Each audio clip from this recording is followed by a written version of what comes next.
Hello, everybody. Hello, and welcome to Honest HR Nitrous. I am Bill, the company's expert. Thank you for joining me today. This is the live stream I do a couple of times a week where we talk about job search, but not just any job search, not the theory behind it, the gritty reality of what actually happens out there, complete with ghosting, complete with fake jobs, everything, complete with AI, everything, all together, whatever your question is. This is primarily a live Q&A, so I don't have an agenda of what to talk about. I don't have something to lay down for you guys. I'm here purely to answer your questions. So if you can see my face, you should be able to see a chat box somewhere in the vicinity of my face. And if you've been a subscriber to my channel for any amount of time, you should be able to get into the chat box and ask me questions. Anything you are wondering about, anything you're struggling with, or you just want to get something off your chest, that's fine. It's all good. Anything related to job search, careers, that kind of stuff, resumes, job interviews, discovering jobs, networking, the whole shebang-a-bang.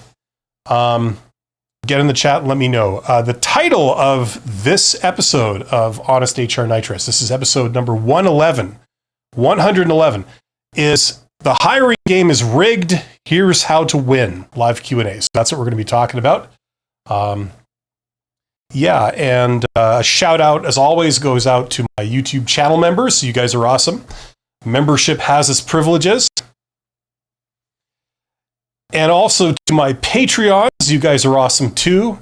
My super thanks donors, those are nice to get. And to my participants and my viewers, you guys are awesome too. Thank you for being here. If you weren't here, I wouldn't be here. So there you go. So let's get started. So I see in the chat already, I got my close personal friend, Alpine's pal, who says, early bird again, you make a really great point how bosses could care less about your feelings. Did I say that? After all, feelings don't really make money. Well, I think there's a lot of advertising people that will give you an argument on that one. Sure, it's frustrating, but there are loopholes. Okay. Well, yes and no. I don't recall saying that exactly that bosses don't care about your feelings. Oh, sure, there are quite a few out there that don't. There's a lot of terrible bosses out there, but there are quite a few that do. And I think the challenge for most people is to get employed in a place where you have a boss that actually gives a crap about your feelings. At least to a degree, right? To a reasonable degree. I think that's very important. Bosses are people too. You know what I'm saying? And it's very easy to criticize when you yourself are not in the position. There are a lot of psychopaths out there in positions where they're managing people. There's a disproportionate number of psychopaths that are in business and sociopaths. That's been thoroughly studied, and they have a lot of data on this. I think it's like 1% of the population that's like a medically diagnosed sociopath, or they would, if they took a test, they would be a medically diagnosed sociopath, right? 1% of the population. But in business, it's something like 3% of the people in business. So that's 3 times the number of sociopaths and psychopaths that they have gravitating to business because it suits these people. If you are like that and you want to manipulate people and you get off doing that, it's a perfect place to do it. So I think that's what we're seeing. But once again, that's 3% of the people out there. That's not like the majority, but on top of that, there's just a lot of plain old-fashioned bad bosses. I'll be the first to admit that.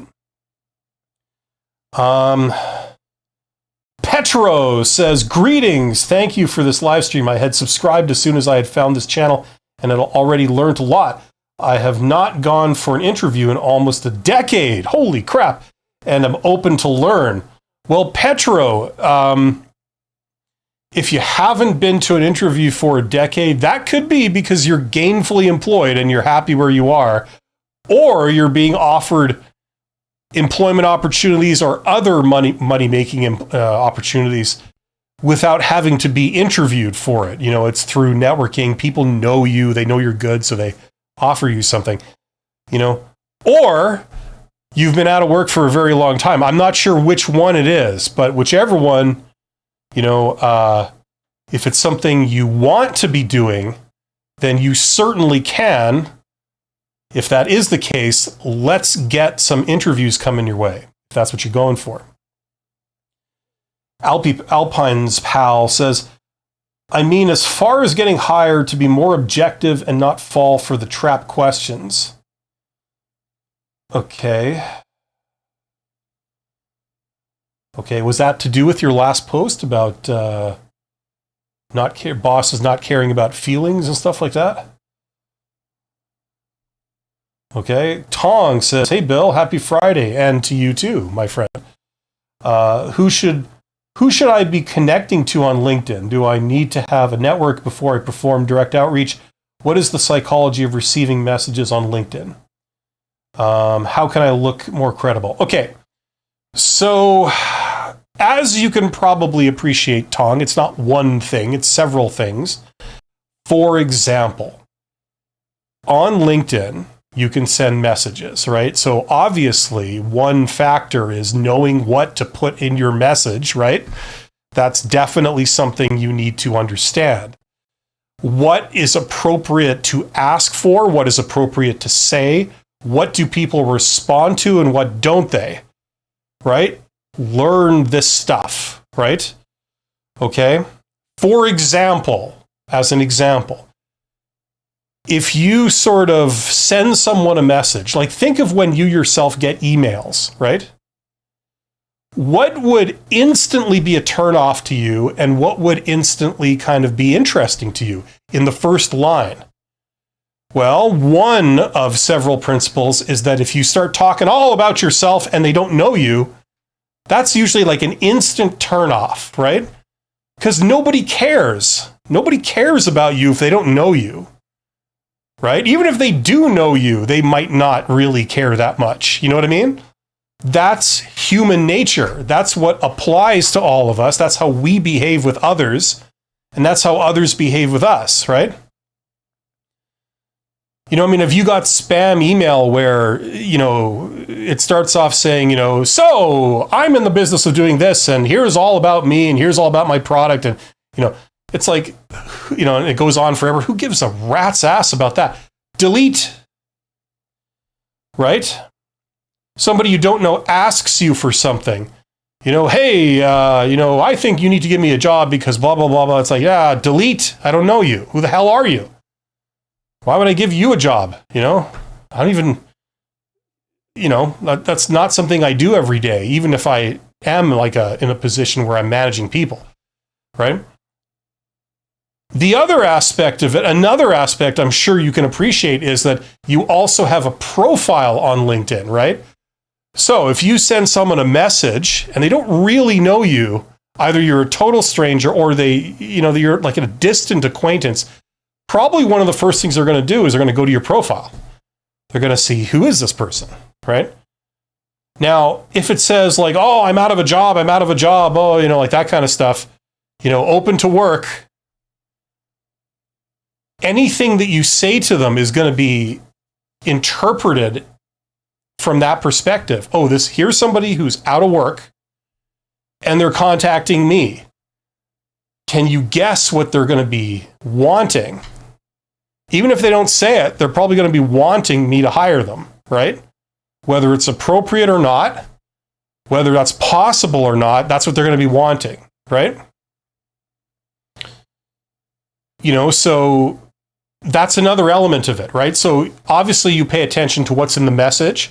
Obviously you pay attention to what's in your profile. You look at all of this together. It's not just one thing you have to do. To your question, do you have to have a network before you do direct outreach? No, you don't. You can arrive in a city. Okay, you just moved to a new city. You know nobody there. Nobody. You don't have a job there. You don't have any friends there. You don't have any family there. You know nobody.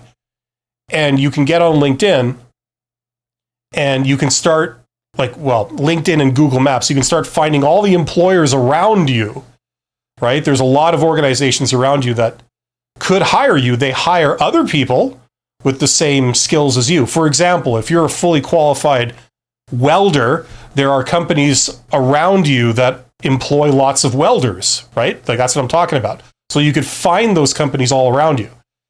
And then you could reach out to them on LinkedIn. You find who are the people in those companies that are, probably in a position where they can hire people. They're either the owner or the manager or the head of a department, and then you can reach out to them, right?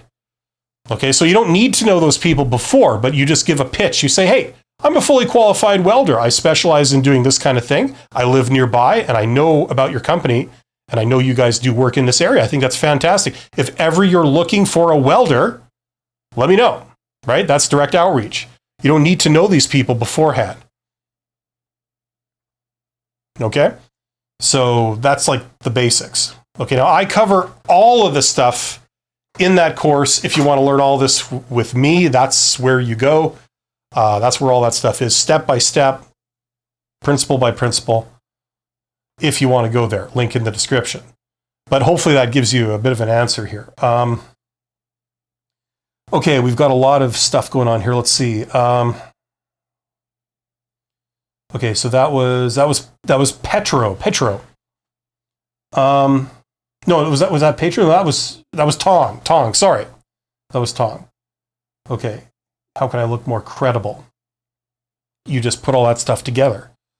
912 Racing. I remember 912 Racing says, "Hi Bill, using your tips, I now have an interview for a director position at a rival company.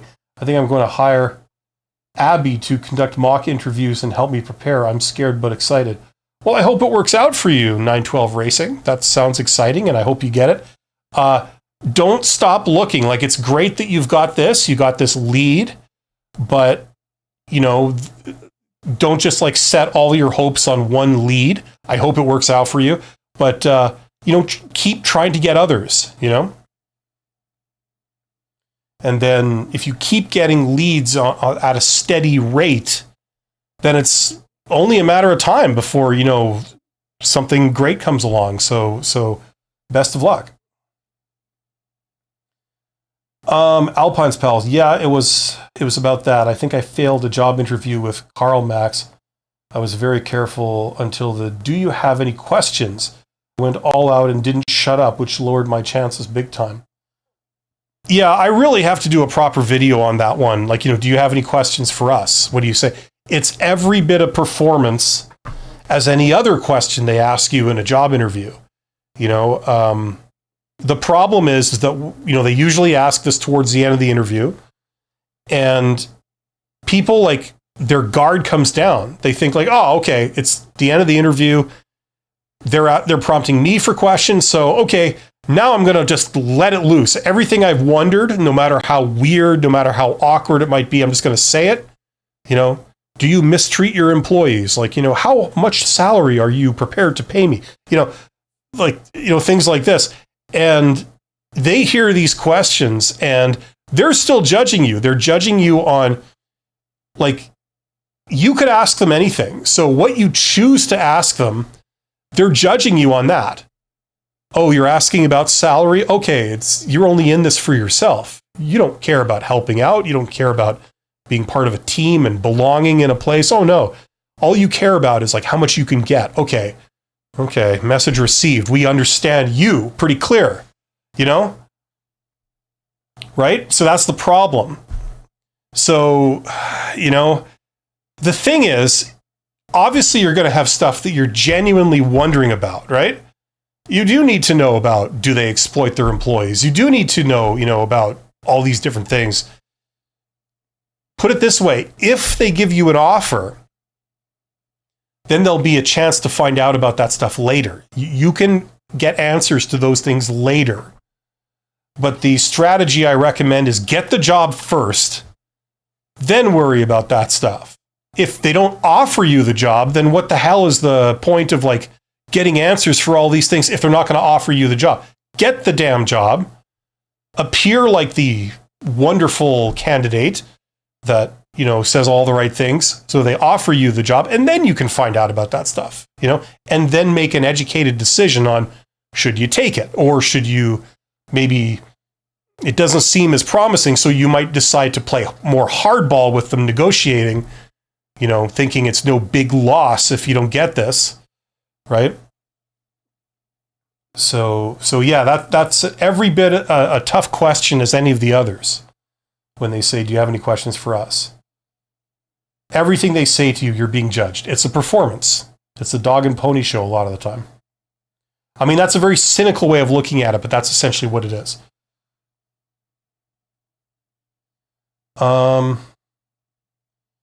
GV Log says, what are your thoughts about doing a top tier MBA versus a local state MBA? Let's say someone has the capacity to do both. He's in middle management. End goal is a C-suite. That's a very complicated question. It really depends on, the most critical thing is the networking side of it, okay? Because the reason why a lot of people do the top tier MBAs, first of all, full disclaimer, I don't have a top tier MBA. I'm not speaking from experience. I'm speaking from what I've kind of observed secondhand and what little I know about it. Okay, so full disclosure. Now, let me explain. It's sort of like learning high school mathematics, like grade 12 math, or as you guys say in the States, 12th grade math. Do you need to pay $200,000 to have someone teach you that? Will that provide added benefit over just paying someone $50,000 to teach you 12th grade math? No, it doesn't, right? The reason why you take those top tier MBAs is for, as far as I can tell, two things. Other than its intrinsic value. You have an MBA. Okay, great. You got an MBA.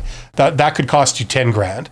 But you got two things. Number one, you've got networking opportunities. So that means is that if you have the right personality and you have a desire to do the work, you're going to be in class with some pretty connected people. Their fathers own big businesses. Their friends work at all kinds of high-level positions in industry. Okay? Now, if you're going to sit there in class and not ever talk to the people around you, students, teachers, whatever, you're like, why are you going there? You know what I mean? So if you're going to avail yourselves of these resources, then yes, it may make sense. People will give you a shot because you at least know them. Like they know you, they know who you are. They know you were at school. They had a chance to work with you and get to know you and seem like a pretty straight up person that, they click and they know they can work with you. So if their father has to hire someone or something like that for like some position, the son or daughter might put in a recommendation, they should hire you. I know this person. They're pretty good. They got a level head. They got good judgment. I work well with them. Give them a shot. See if they, are what you're looking for. Right? So you have those opportunities there. Now, if you're just like a total introvert, you don't you just go to class, you write down notes, you take the lesson, you don't talk to any of the students in class, you don't talk to the professor, you don't talk to anybody else, you're missing a tremendous opportunity, right? Okay, now the other thing is that do you have any kind of career plan? Because it's not guaranteed that you can be a C-suite person. First of all, it's not for everybody. Okay? I mean, not to be like dramatic, but I was a CEO on a small scale, and I basically threw that back in everyone's face after a while. I said, no, screw this. This is not worth it. Okay, it's not for everybody. And, the other thing is that you just need good judgment, and that's something that they can't teach. They can teach you the theory, and there's a lot of people with MBAs out there, but in case you haven't realized, there's a lot of people with MBAs out there who are morons who just have bad judgment.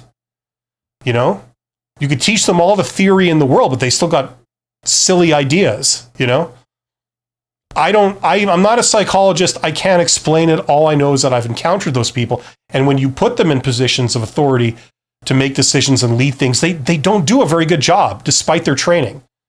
So, you know what I mean?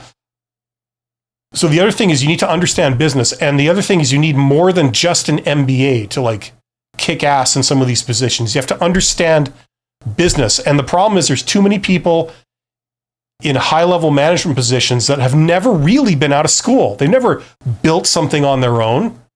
They've never had any kind of entrepreneurial type experience. So they're really missing a key perspective.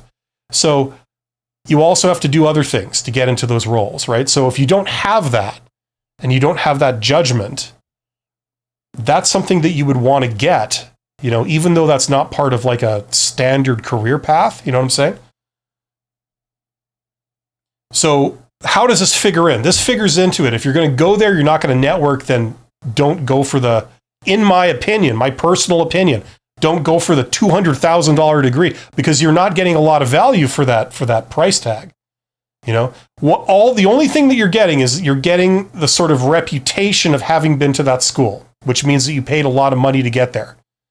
You know, that means either you're very smart or you're very rich, you know. But it doesn't necessarily mean that you're like a rainmaker. You can like just fix any business or anything. You know what I mean? So that's what I would say. Okay, you have to have a plan. And if you have connections, you might be able to get like a great job. If your goal is to be at a C-level for whatever size business, you can maybe get that with a mid-tier MBA, but you're connected. You know what I'm saying? You're connected without needing Harvard connections. You know what I mean? Anyway, I've done live streams on this. We should talk about this some more. I'll do another one sometime because it's an interesting topic for me. I don't know how many other people, but hopefully that gives you something there, vlogs. I wish you every luck. Petro says, thank you for reading my first comment. I had been employed as an electrical technician. Okay. An injury led to an incapacity investigation, which led to an appointment in customer services. Okay. Well, I hope you're doing fine now. Alpine's Pal says, by the way, should I keep practicing interviewing, direct outreach, hidden job market, even if I'm employed? Obviously, yes, but at what point is overdoing it? Well, that's up to you. It depends what your goals are. If your goal isn't to do any of this, then obviously all of it would be a waste of time.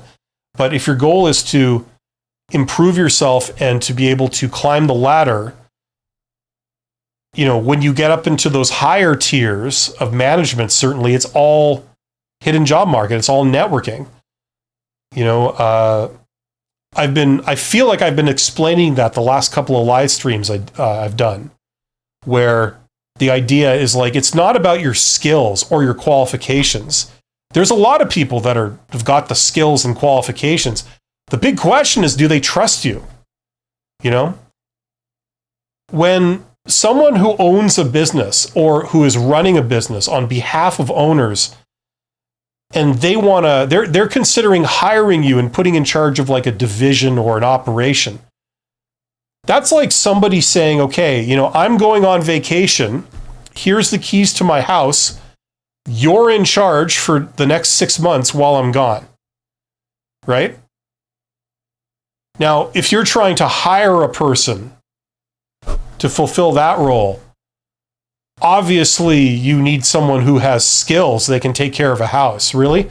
But that's not the most important requirement, is it? The most important requirement is you trust them. You're giving them the keys to your baby. You know, if they burn down your house while you're gone, who pays for that? Well, you pay a lot more than they do, right? You know what I'm saying? Like, you built this thing up and you handed it to them to be the custodian of it, right? So what's the most important factor here? It's trust. That's why people generally care about, like, do I know this person? Have they been around? Do we click together? Can we work together? You know, because I'm going to have to be handing over this thing that's very important to me. This is like my retirement that I'm entrusting them with. If they mess this up, I won't be able to retire for another 10 years beyond what I was planning. If that, you know what I mean? This is very important. They don't mess this up. Whoever gets in charge of this has to be able to deliver the goods.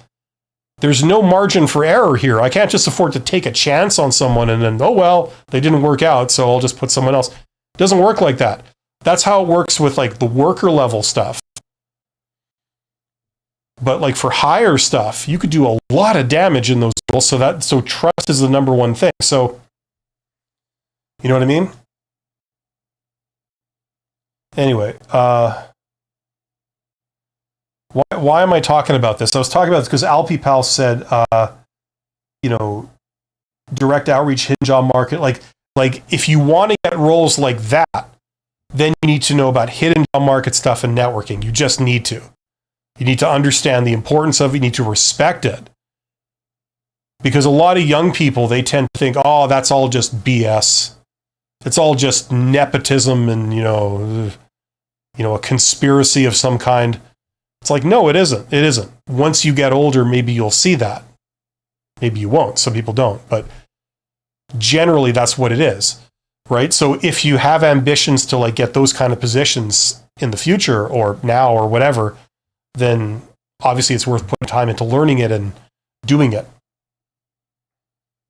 There's no overdoing it. Guna, is that how you said? Guna says, hey, I graduated about a year and a half ago and haven't been able to land a job.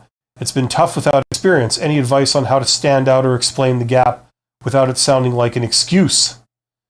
Yeah, I've done a ton of videos on that.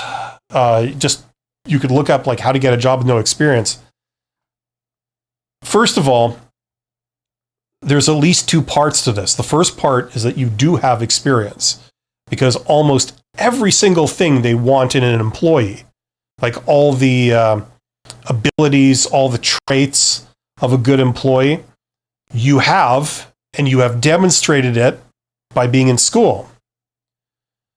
Right? So that's the first part. So when you say, I have no experience, that's crap, first of all. You have no career experience as an employee, but you have experience demonstrating all the things that matter. So think of what you did at school. You're trainable, right? You had to follow rules. You had to show up on time. You had to ask for help when required. When things started going off the rails, you did bad on a test or whatever, you had to go and seek help. You had to get the help. You had to fix the problem. You had to work harder, do what's necessary, right, to sort of bring your grades back up. You worked in groups. You coordinated work with others. You had to collaborate with people. You had to do presentations, presumably. You had to do reports and status updates. You know what I'm saying? Like all, you had to show up on time. I think I already said that. Like all these different little traits, you've demonstrated it. So, if you're in a job interview, for example, and they say, tell me about a time, you've done this. It's like, well, you could answer any one of those questions using your school experiences as the backdrop. Tell me about a time you had a conflict with a boss or a peer, but you had to overcome it and still make a win.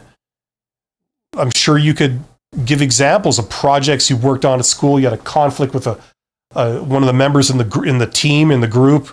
You had a bad teacher you really didn't click with, but you still had to pass the course. So anyway, I could beat this to death, but you've got all those. So the first thing is to recognize that, then build up examples like of accomplishments, projects you've done, things where you fell behind, but then you fixed up your grades, you kicked ass, and you passed with flying colors.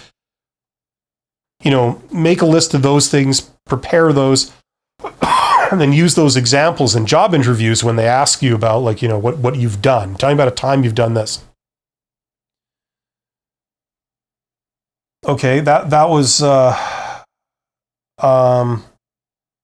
main part of it. The second part of this is maybe you know this, maybe you don't. I seem to do this in every live stream, so sorry for the people that have seen me do this before. I'm going to do it again, but I feel it's very important. So here we are at ChatGPT.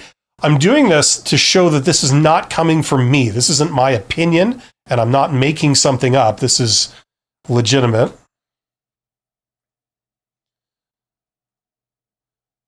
Okay, so of all the jobs that are out there, that I could get, what percentage of them are actually posted publicly? We always have to start here. Okay, so 80% of job opportunities aren't advertised. Okay? This is called the hidden job market. Now, we got to start by talking about this. This is where the jobs are.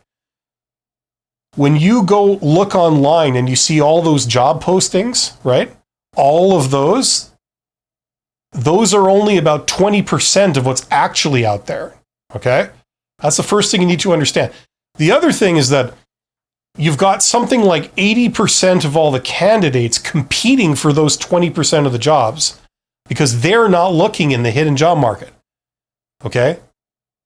The hidden job market, all that means is the jobs that are out there, but they just haven't been posted publicly. They exist, you could get them, but they haven't posted them publicly. Why is that, you might be wondering? Why don't they post them? It's because they don't need to post them. Because whenever a hiring manager, like a boss, mentions that, oh yeah, we need to hire another person to join our team here, they're being inundated with people that say, hey, I got a brother or a cousin or a friend. They'll be perfect for that, right? So the boss is already getting personal recommendations from people that they know and trust to fill that job. So why would you say no? I know we've worked together with 10 years and I trust you and I know you're an awesome worker. We're actually even friends. But no, I'm not going to take your suggestion. I'm going to go and interview strangers instead of taking your suggestion, right? Why would someone do that? A stranger it's even more of a crapshoot who you're getting because you really don't know. They could be an axe murderer. They could be a criminal. They could have falsified everything on their resume. You know what I mean? So a lot of the good jobs, they don't need to post because they're not having problems finding decent candidates for them. You know what I'm saying? So that's the reality, okay? Most jobs that you can get are not posted. Now, don't take my word for any of this. If this seems weird, if you've never heard of this, go and corroborate it. Go and do your own research and find out about this, okay? So that's where the jobs are. How do you get those jobs? In one word, you get them through networking. That means you talking to other people, either face-to-face or virtually online, okay? LinkedIn is a great way to connect to business people and then talk to them, right? So that's a great tool, okay?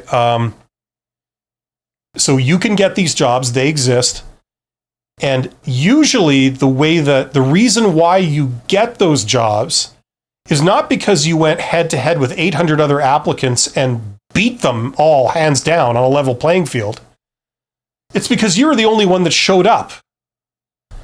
They're all busy, all the other candidates, they're all busy waiting in line for the posted jobs. Whereas you were knocking on a door and saying, hey, I understand that you guys hire this type of person. You have a lot of that type of person working for you, whether that's first-time employees or students or people with, a degree in this area or experience in this or, young people or, whatever, right? You come out of school, you get a degree in, I don't know, creative writing. And, there's a company that's 2 blocks away from where you live and they're a content creator. They're like a journalistic type thing. They employ a lot of creative writer type people. So you say, hey, I know you employ a lot of people like this. Well, if ever you're looking for someone who can do creative writing, right here, I can do it. A lot of companies won't post a job because they've got people doing this. And when you do this, you signal, if nothing else, that you've got initiative and you're interested specifically in them, right? You're not just applying to every job because you don't care, you just want the money. You want to work specifically for these people, right? So that's how that works, okay? So that's 2 kind of concepts here, the hidden job market and, the idea that you do have a lot of experience. It's just from your education, right? So you have a lot to talk about. You have a lot to demonstrate and say, I know how to do that. I can do that, right? So internalize these, learn all you can about these, go out, do your own research about it. There's a lot you can get. So best of luck. And if you want, if you want to learn all that stuff with me, I have a course where I talk about all that stuff. Check that out right there. Link in the description if you want to go that route. Best of luck. That's to Guna, if I'm saying that right. I'm sure I'm not. I mispronounce everybody's name as a personal policy. Alpine's Pal says, like you said, they're judging you during the interview. That's what I meant about feelings. Okay. Anyway, I wanted to ask, even if I've mastered job interviewing and all the skills you are teaching us here, which is amazing, how do I know that I'm qualified, talented, and awesome? Well, okay. Well, what are your capabilities? I can't help you with that. That's a psychological thing. If you feel that you're not awesome, if you feel that you have nothing to offer and you can't do anything that would help anyone else, I don't know what to say to you. That's wrong. That's false. I don't know what talented means. I don't know what that really means. Like, you have skills. So anyone by definition who has skills has talent. The skills come easily. I don't know. How do you know you're qualified? Well, did you graduate from high school? That would be a start. Did you graduate? Did you have any kind of other educational certificate? Any kind of training, that kind of thing? That would suggest you're qualified in something. Like not going to hate the job or even be able to get into it. A long time ago, we talked about climbing up to top jobs. Yeah, I don't know. I don't know if I can really help you with that, LP Pal. You're awesome. Everybody here is awesome. You guys can string sentences together. You're engaged in self-improvement. You're sending me questions that are at least moderately intelligent, some of them quite intelligent. So I would say you're all pretty awesome. And out there's an employer who's looking for someone like you right now. You just have to connect to that employer, right? If you want to go the route of being an employee, right? Being an employee is not for everyone. It's a default for a lot of people, but a lot of people are actually not suited to it. Working under somebody else's thumb and just being ordered around like a slave, that's not necessarily everybody's cup of tea. A lot of people are very creative or very strong-willed or very rebellious. They got their own ideas.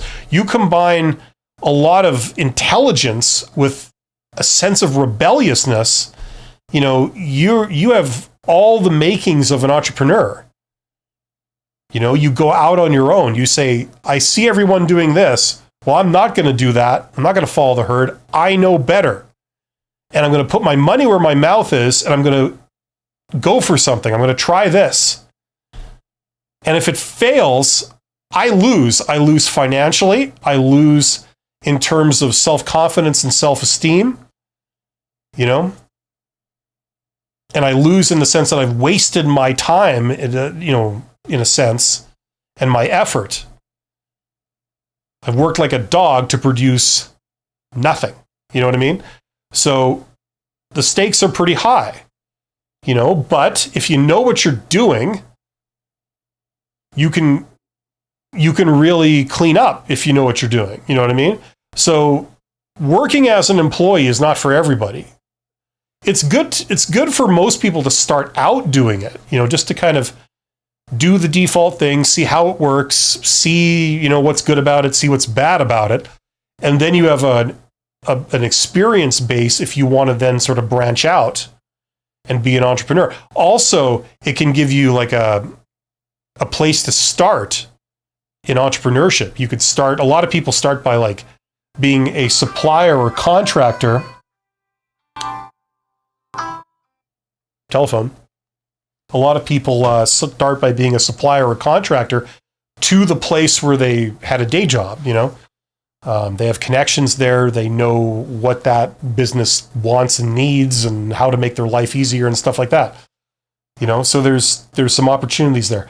But you know what I mean? Like, you don't always have to judge yourself by how good of an employee you make. You know what I'm saying? There's other ways of demonstrating your worth.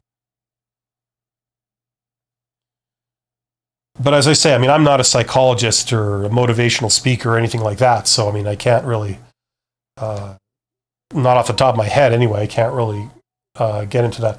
I wish people would stop trying to contact me when I'm live. That's the sign of a professional YouTuber, right?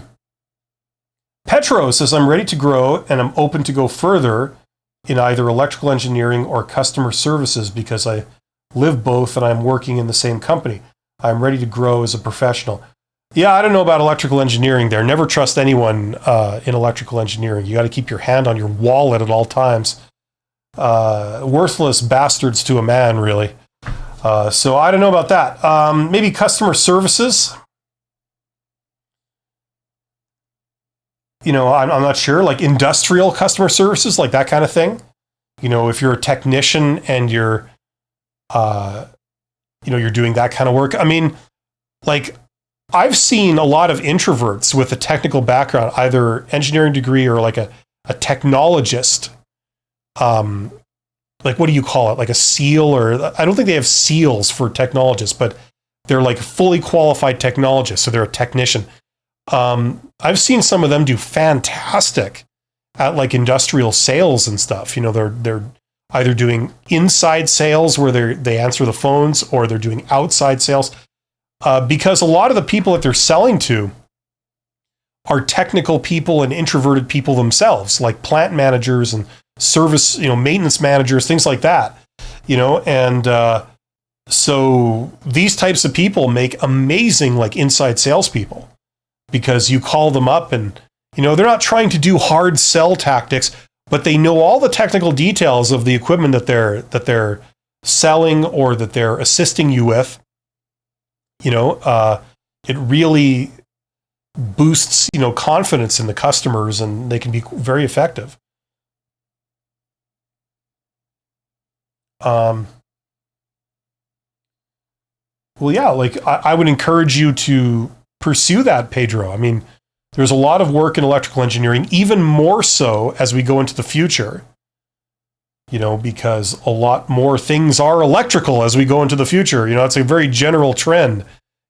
Think of like automobiles. They started out as, the internal combustion engine. Now we're into hybrids and electric cars and stuff like this. I mean, it's a part of a general trend to put electric motors and generators and rotating equipment into like everything industrial. You know what I mean? And all the electronics, all the inverters and all the automation and all that kind of stuff. There's so much work that needs to happen there, because it's there, but it's like super user unfriendly. So they really need a lot of people there to make it easier, simpler, and more accessible. Alpine's Pal says, here's a really good question. I read that somebody got failed for an interview for this question. You read this? I'm sure no one could have ever possibly failed this question. If work starts at 8 a.m., what time do you show up? He said 7:55. Well, the problem is, it says a smart answer may be no later than 8. Okay, or Alpine's Pal. Here's the deal. There's no right or wrong question. They're asking you to guess their preferences, right? Some people will say, listen, if work starts at 8, I want to see you ready to roll at 7:45. Okay, I want to see you have that little buffer, that cushion of time of 15 minutes. I think that's reasonable. Personally, I think that's reasonable. And if you show up at like 7:59, that's a fail.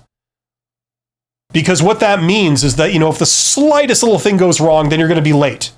And let's face it, stuff goes wrong. Traffic is bad one day or whatever. You know what I mean? That means they're going to be late for work on a regular basis. So 15 minutes, cushion, right? Buffer. I know people that firmly believe in that. That's their policy. And they've applied that policy to their employees. It's a total judgment call, Total judgment call. There is no right answer to that. I'm sure many people have failed that question. No matter what you put, that would be a fail, depending on who's conducting the test, right? This is the thing. This is why the biggest component on whether you pass a job interview or not is random chance.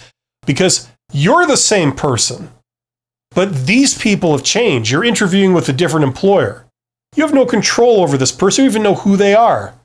Maybe they got some really weird ideas about time management, But they think they're geniuses by asking you this question to really see what you're like. And they go, I can really differentiate the good people from the bad people. That's such crap,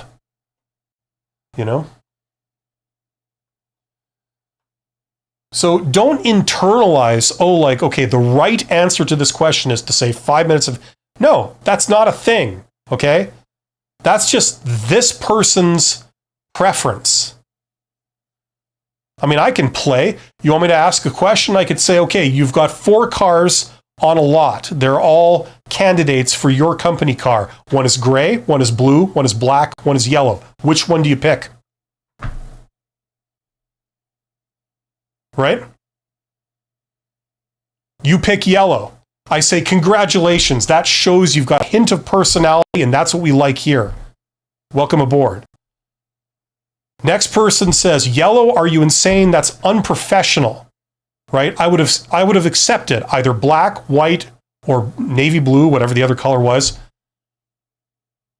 Any of those 3 would have been a passing answer, but yellow was a fail. Sorry. There is no right answer. It's just somebody's preference, right? So don't internalize this is the right answer. It isn't. Okay? And people that ask questions like this are usually not good employers. They're expecting you to be a mind reader, and they're expecting you, they have this belief that you can't learn their culture. You just have to know. You have to automatically think like that because you can't be trained to think like that. That's what they're demonstrating by asking these retarded questions. So it's probably a strike against them as an employer, in my opinion. Onyx Eyes says, hello, I wanted to get your take on this. Any tips on how to get into strategic positions after working as a senior in a functional role, speaking regarding the engineering industry? Some background, 10 years of work experience, senior functional position, currently in an MBA. Okay, I just want to make sure I didn't skip over anyone here. Okay. So you're in engineering. So I'm going to make the assumption that you're not I'm just playing the odds. You're not super tuned into networking. You're not super tuned into showing initiative. Sorry if I'm getting you wrong, but I'm just playing the odds. I've known a lot of engineers. I have an electrical engineering degree, so I know a little bit about that world, a little bit. And I've worked with a lot of engineers over the years. And engineers have many, many great traits. They're damn bright for a start. They're above average intelligence. Some of these people have fearsome powers of reasoning, way better than I have, and that's quite amazing to see, However, they do tend to have a blind spot, at least in my personal experience, and that is that they tend to be more introverted. They tend to be great with technical things, so they're not as great with people. So they don't pick up on a lot of stuff that, say, for example, in sales generally, that, people are tuned into, right? Now, the thing about engineering is that you're asking about a senior role. Okay, now, first of all, there's not just one right answer to this. There's a lot of different things that happen, and everything kind of happens some of the time, to a degree. But the general trend is that if you want to move into a senior position, it's like as you climb the ladder, you have to tack on different skills, okay, different abilities. Even going from like an engineer in training or whatever you call it, like where they start out, but they're not fully licensed engineers. In some jurisdictions, that's how they do it. You have a professional engineer that's got their stamp. They can officially stamp plans and drawings and things. And then you've got engineers in training that have come out of school. They've graduated, but they're not fully qualified by an association, right? So you know how you kind of make that progression, right? But now you're wanting to get into management. Now you're taking an MBA. Now you know, hopefully, that like business decisions are totally different from engineering, right? You do have some principles behind it, but it's like a social science. It's not possible to solve business problems deterministically. You're dealing with people and complexities and incomplete information. It's more of a judgment call, right? The other thing is that not always, but often, people don't just hand you those roles when you don't have those skills. So it's a bit of a catch-22. They don't want to put you in charge if you've never been in charge before. And it's hard to be in charge if no one will put you in charge, right? So how do you do it? Well, one way of doing it is sort of showing initiative and just going ahead and doing things, like creating something and then trying to sell it. Like, for example, if you're an engineer, set up your own practice. You will learn a hell of a lot about engineering that you didn't learn by being an employee in a big engineering company. You don't understand what's important to customers. You don't understand how to sell yourself. You don't understand how to, like, the marketing side of things, I've worked with a lot of engineers that they have no firewall. I hire their company sends them to work with me, and they're shooting their mouth off, like saying all kinds of inappropriate things that show that they don't understand what's going on here. Like they don't understand that it's not about what you want. I'm the customer. It's about what I want. And, you might disagree with me, but I'm always right. One way or another, I'm the customer. I'm always right. If you refuse to do what I ask, I'm just going to get someone else to do it.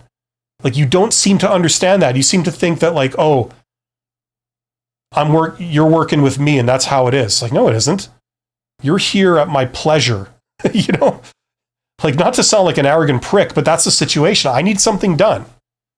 And I need it done this way. I don't care what you want to do for me. I need this. And these are my expectations, And I've met a lot of engineers that just don't get that concept, for all their brains. So when it comes to management positions, who's going to give you a chance? Some people will, but if they don't, it's not just going to happen by default. You might have to go out and make those opportunities happen. And that might take the form of volunteering for something where you work. That might take the form of going and hanging out with the boss constantly. Go to lunch with the boss. Make it so that you're the most obvious person to give a task to, and then they'll give it to you. Because just keeping your head down and staying out of sight and hoping that you're just waiting your turn, that will never happen, And then you wonder, like, why are they not sending these opportunities my way? It's because you're not visible enough. It's because you don't have the initiative. You haven't come up and asked for it. You haven't, like, seized these opportunities. That is a factor. So depending on what your situation is, you might have to think more like that to make this stuff happen, to make that jump into a role where you're in charge. And then if you have a track record of success being in that role, then they'll just offer you more and more stuff, right? That's how that goes. And for people to know that you're good, they first of all have to know you, right? You'd be surprised how many engineers just don't understand that simple concept. It's not like school where you just, by default, you get moved on to the next phase by default. That doesn't happen with management. So anyway, I don't know if any of that was helpful, but that might help. Hopefully, maybe think of like a direction you need to go in, or that might help. I wish you every luck, Onyx Eyes. I hope that works out. Earlier, I made a joke. I was putting down electrical engineers. That's obviously a joke. I have a degree in electrical engineering. That's where that was coming from. Alpine's Pal says, long story short, how do I climb the ladder? How do you do it? You don't have to answer. It's a very broad question. There's many different ways of doing it. I mean, we could get on ChatGPT. You know what? Let's do that. I mean, I could tell you my story, but I don't want to. I'm just curious. Okay, something I've never actually asked you before. How does one climb the ladder in terms of a career? Like being offered their first management position and then being promoted upwards progressively from there. In a very general sense, across the board, how does one do this? Can you perhaps list some possibilities? There we go. Let's see what it comes up with. I'm just curious. It's easier for me to react to stuff than to just do it from scratch. Master your current role. Okay, yeah, to a degree. Here we go. Build a reputation. Now, in order for you to have a reputation, that means people have to know about you and care about you. So think about this. How do you get a reputation? Well, a lot of people have to know you first. So you have to sort of be visible. You have to publicize what you're doing. Seek opportunities for growth. Okay, you could volunteer with new skills. I suppose. When I see that, I hear networking. Do informational interviews. I can't overestimate or overemphasize how important informational interviews are. If you aspire to, I don't know, have your own engineering company or something someday, go sit down with people who have their own engineering company. You can find these people on LinkedIn. You can connect and send them a message on LinkedIn and say, like, listen, I'd love to be able to get 30 minutes of your time. I'd love to be able to get your expert opinion on this industry, where it's going, you know, what are some of the skills that we're going to need going forward. Would you be able to spare me about half an hour of your time, date, time, and place of your convenience? Just let me know. I'll be there, you know? Right? And then no, you don't give off any red flags. You don't have any stupid things on your profile. Like, you know, your profile picture is like you with 5 other people. You're all drunk. You're all partying. You know, you look professional, you know? Stuff like that. Develop leadership skills early. Yes, that's kind of a big thing. Now, if you're taking an MBA, that's a step in the right direction. Okay. Leading small teams, look for chances to lead or coordinate projects. Okay. People management is where it's at. Okay. Start out by working with people. Now, whether you're an introvert or an extrovert, you can make this work. If you're an introvert, managing introverts, you can kick ass. You don't have to be some raging sales-oriented extrovert to like do this. You know what I mean? Introverts can kick ass at this, especially dealing with other introverts. Okay? But the problem is a lot of introverts devalue this stuff. They think it doesn't matter. They think it's all just BS. It's like, it's not. So first of all, recognize that. If you don't believe me, go and do your own research. Get your information from a variety of sources. That's why I'm glad I'm doing this with you. So you see, it's not just coming from me. Okay, even informal leadership experience like mentoring new colleagues or organizing tasks, learn like what people respond to and what they don't respond to. If you want them to get to do good work, what do they respond to? Do they respond to you being super nice and giving them all kinds of privileges and leeway or does that get abused? Alternatively, if you get tough with them and really demand the best of them, does that work? Or does that drive them away? Get a feel for that stuff, you know? Communication skills. For what it's worth, I have a course in above average communication skills if you're interested in that. Problem solving and decision making. You'll learn a lot of that through your MBA. Okay. Network and build relationships, huge one here. So get visibility, make sure people that can help you know about you. Who can help you? It's usually people above your level, right? It's not about connecting to your peers necessarily. It's about connecting to people one level up and higher, okay? Informational interviews are a great way to do that. There's other ways too. Seek out mentors. I've heard about that. I don't have a lot of experience with that. Expand your network, yeah. Like, for example, if your company sends people to a trade show or out to an event to represent the organization, maybe with an industry association or some kind of thing, volunteer for that. You know what I mean? Get some experience, see how all the stuff works. Not only do you meet people that you could end up working for, but you learn like what else is going on. You have greater awareness so you can make better decisions. Okay, seek feedback. That's if you want to be visible, and that sometimes helps. Like saying, listen, how am I doing? Is there something I'm doing you would prefer I do differently, or something I'm not doing? Just looking for some feedback. Go to your boss, go to your boss's boss. Show initiative. Don't wait to be told what to do. This is so critical. This is what separates the people that move up from the people who don't. Okay? Because the people that don't move up, a lot of times they're just sitting there waiting to be told. It doesn't work like that. You have to seize opportunities. You see an opportunity, something you want to do, something you could do to help out, do it. Volunteer for it. Okay, propose solution. Now, I just want to say, if you work at a place that sucks, okay? If you work at a place with like your boss is a bully and the people are miserable, I fully understand you not wanting to do any of this stuff. I get it. That's not a fault with you. That's a fault with your employer. Okay? And it may lead you to believe that this stuff isn't for you when that's false. If they put you in a nicer place where people were more encouraging and they did work that you would find interesting, you might see yourself naturally wanting to do this kind of stuff because you get a good feeling from it and people appreciate you. You know what I mean? So keep that in mind. And I don't know how much time we're going to spend on this, but there's a bunch of other things here. This just goes on and on.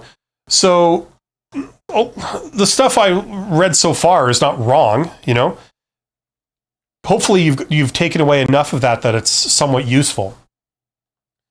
I got to keep moving here. So that was Alpine's pal. Guna says, I'm a CSE. What's a CSE? Computer science engineer or graduate from India, graduated 1.5 years ago. I'm still searching. Do you think the job market here is that tough, or am I missing something in my approach? I don't know. I'm not an expert on the Indian job market for whatever CSE is. If you just graduated, the odds are heavily pointing to there are jobs, you just don't see them, and you're not doing the right things to get them. Okay? That's not your fault. That's just normal. That's when people are young, they tend not to be introduced to any of this stuff in school for some reason I don't know. Unless they're doing a really good job in India and they're like showing you all the stuff about like the hidden job market and taking initiative and all this kind of stuff, directly connecting to the people that can help you and all that kind of stuff, putting yourself forward.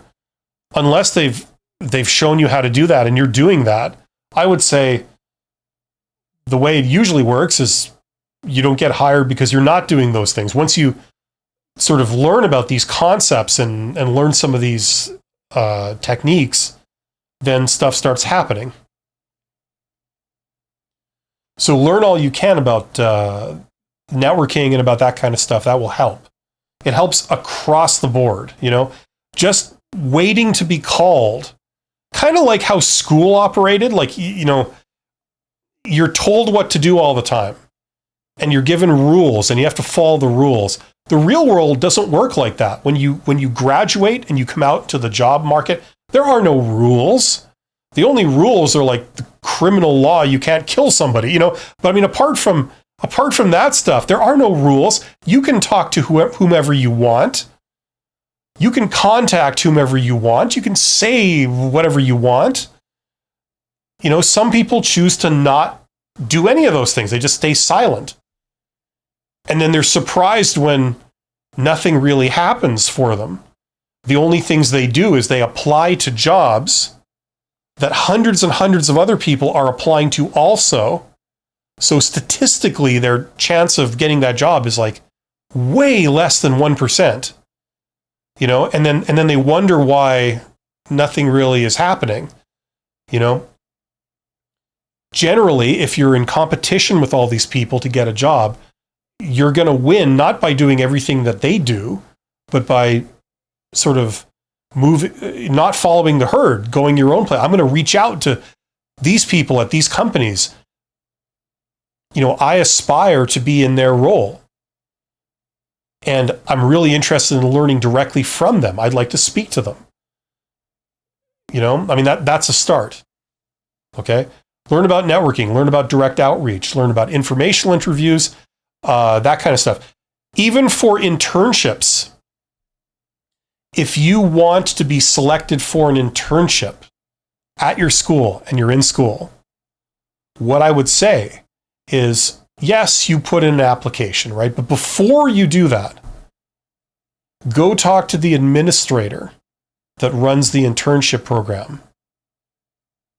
Ask them about it. Say, like, you know, how does it work? You know, like what types of people tend to succeed in an internship? What is it an opportunity to do? What could students get out of this? You know, why would they want to do it? And then, like, when they tell you, you go, oh, that's really good. That's interesting.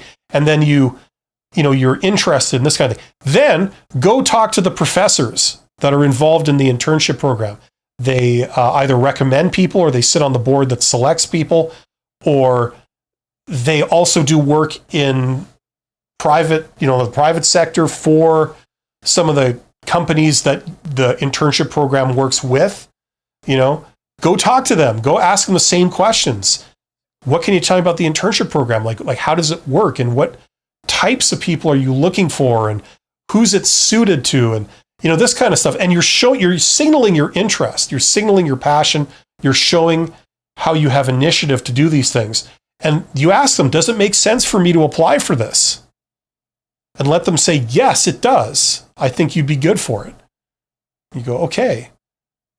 And then, you know, now that you've demonstrated your passion and your initiative to these people and your suitability, then you can ask them, you say, like, what should I put in the application? Because I take it that you're looking for this and this. Should I mention those?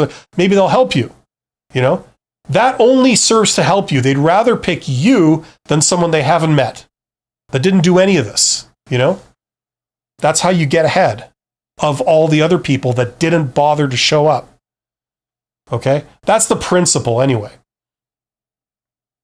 So hopefully that gives you some ideas, Guna. Guna says, I'm really waiting for a specific role, but is it wrong to keep waiting, or should I take any job even if I don't like it? Take any job. Don't just wait for the perfect thing to come along. Maybe it will, but a lot of times it won't. So start anyway, you know, and once you're on the inside, it's a lot easier to make something else happen than when you're on the outside. Does that make sense? Alpine's Pal says, like the imposter game, if you say you're the imposter, it's instant game over. We just talked about that last stream of authenticity. I'm not sure what the imposter game is, but you know, like how do you learn stuff in the real world? You go to the person who knows and you ask them. You find the person who knows and you communicate with them. Preferably, you sit down in the same room with them. They get to know you, you get to know them, you get the information straight from them. You make them feel flattered. You know, what do they get out of doing this? A lot of times, nothing, except they get a good feeling doing it. They've helped somebody. They feel important. Here's somebody in front of them that cares about what they think. That makes them feel good. How many times have you gotten someone coming up to you and say, like, listen, I would love to know what you know. I would love to just sit down with you for half an hour and just listen to what you think about this, and it's something that you know about. That makes you feel pretty good. Well, thank you. It's nice that somebody cares about what you think about something and they want to learn from you. It's a very flattering experience. A lot of people will do it simply for that reason.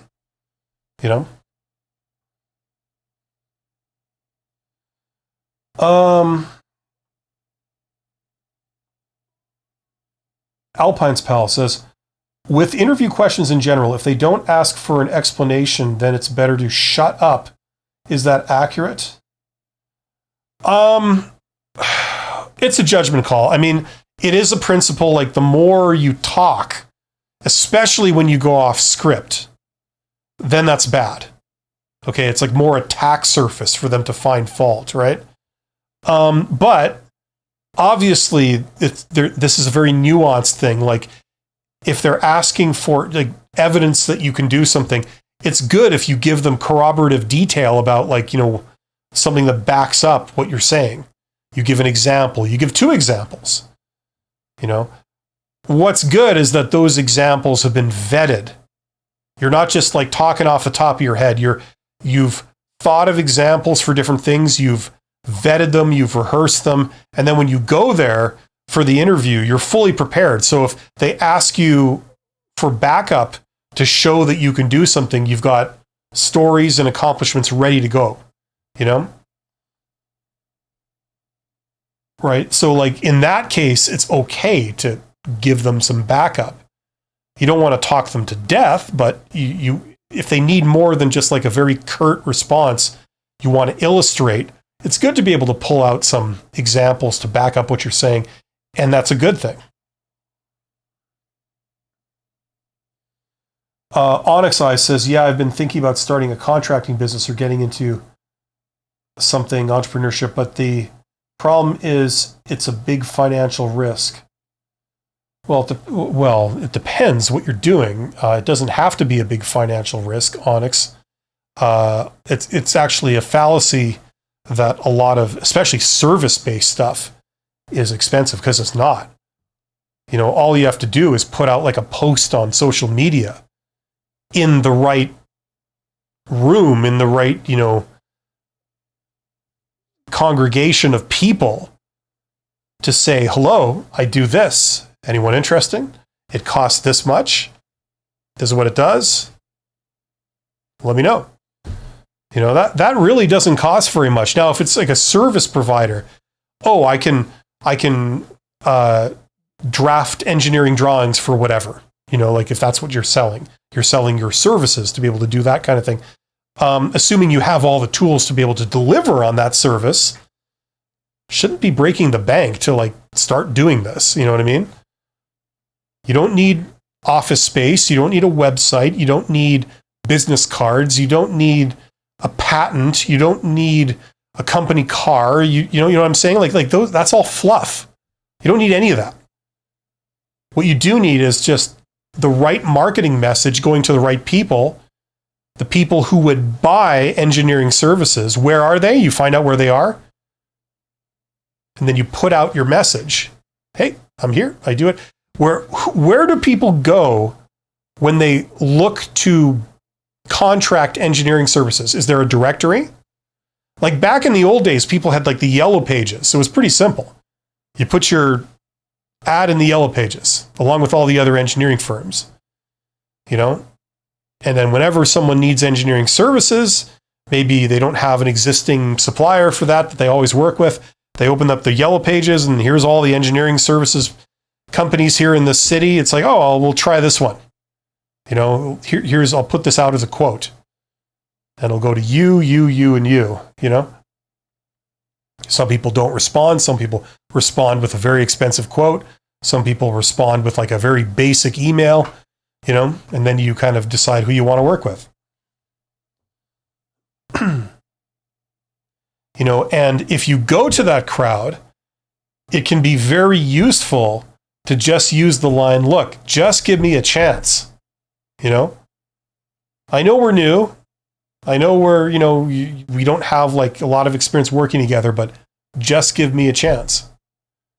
And then you can decide whether you come back, So it's not necessarily that expensive depending on what you're trying to do. Thanks for the take. Always appreciate the candor. You're absolutely welcome, Onyx, and I wish you every success. Petro says, thanks again for taking my comments. I work in a company that supplies electricity to our country. My technical background is applied in daily tasks in customer services dealing with customers. Okay. Yeah, you're absolutely welcome. I mean, I do these so that I can answer questions. So thank you for being here and supplying the questions. If you're wondering this stuff, I can guarantee you that many, many other people are wondering it too, but they're hoping that you will ask so they don't have to, right? So you're doing everybody a service. Alpine's Pal says, as you know, I like to be philosophical, and I tried asking ChatGPT, and wow, was I impressed of how fast it gives super smart answers. Yeah, it's a useful tool. Is it the be-all, end-all? No. Does it get everything right? No. But it is pretty impressive, like just for a quick and dirty tool that you have access to. It's pretty damn impressive. It's really raised the bar over what you have access to. For some of this stuff, it can even replace a little bit of what you would learn in an informational interview. If you want to learn really high level stuff, you want to learn okay, I aspire to be in this role, director of engineering for this aero engine refurbishing company, whatever, whatever, some very particular thing, right? In this location, in this country, right? What are the challenges? How do I get there? What are the challenges? How do I excel? How do I move into that role? What do I have to demonstrate to be taken seriously as a contender to be in that role? Apart from the networking stuff, what do they need? And what are the particularities of that and the challenges of that industry in that role, right? That's very specific information, but that's what you might be wondering. Well, you can get a lot of generic stuff from things like ChatGPT. You could go in there forearmed with a lot of knowledge about the industry and about, the players in it and, some of the principles here. And that's a great jumping off point for then talking to the actual director of engineering and really getting into some of these details, like some of the challenges of being in that role. In my experience, these people love to talk about that stuff. It's what they think about every day. It's what's a primary concern to them. So they got a lot of knowledge and a lot of opinions about it. And you come in and you say the magic words. You say how does that work? How does this work? And they go, oh, well, pull up a chair. Let me tell you. They're flattered that someone cares about this and they get to say it. So it really helps you prepare. So you don't go in there and ask really dumb questions. You ask really interesting questions. Oh yeah, that's you put your finger right on the biggest problem that I have, the biggest challenge I have. And see, here's the problem. Let me frame it for you. There's this and this is how it's all sets up, right? And then at the end of the interview, they think I like you. You really are tuned into this stuff. So if you come back to them and say, hey, can I help out? Are you looking to add someone to your team? If they are looking, you'll be right at the top of the pile of contenders. They'll be like, yeah, I would like to have you on my team. So my point is things like ChatGPT, they really prepare you for that stuff, You don't want to go in there and just ask absolute basic questions that you don't need this person to answer that for you. You could have got that out of a book. It's elementary,